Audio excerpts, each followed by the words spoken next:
Good day. My name is Marita Roos and I'm from Contemplative Outreach.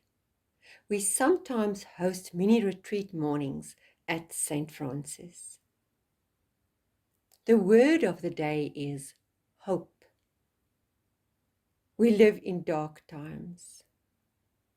The daily news is mainly about corruption, violence, crime, war, and many other things that sometimes feel like a tsunami of darkness threatening to engulf us.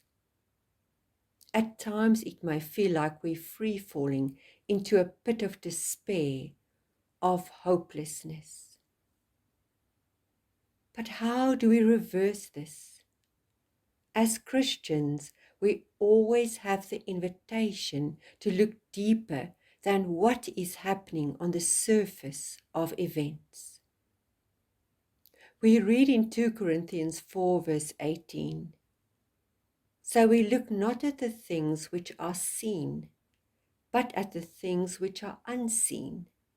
For the things which are visible are temporal, just brief and fleeting. But the things which are invisible are everlasting and imperishable." What we actually need then is a new set of eyes. Habakkuk was a man who received a new way of looking at his circumstances. He had every reason to fall into a pit of despair. But we read in Habakkuk 3, verses 17 to 19, about an astonishing turnaround in his life. Though the fig tree does not blossom, and there's no fruit on the vines, though the yield of the olive fails, and the fields produce no food, though the flock is cut off from the fold, and there are no cattle in the stalls, yet I will choose to rejoice in the Lord. I will choose to shout in exultation in the victorious God of my salvation. The Lord God is my strength, my source of courage, my invisible army. He has made my feet steady and sure like hinds' feet, and makes me walk forward with spiritual confidence on my high places of challenge and responsibility. Instead of staying in the landscape of despair and lifelessness, he's filled with an exuberant enjoyment of life, and he found new strength. It seems that he not only received a new set of eyes, even his feet underwent a transformation. Although nothing changed on the surface, as far as human eyes can see, something within him changed. He had an encounter with the divine.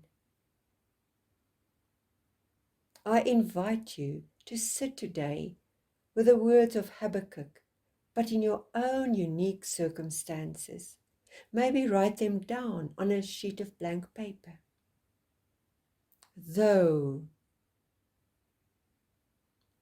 and, though, and make the list as long as all the difficult things of your life that comes to mind now. Notice how your body feels when writing or saying this. At the bottom of it, write then, "Yet I will choose to."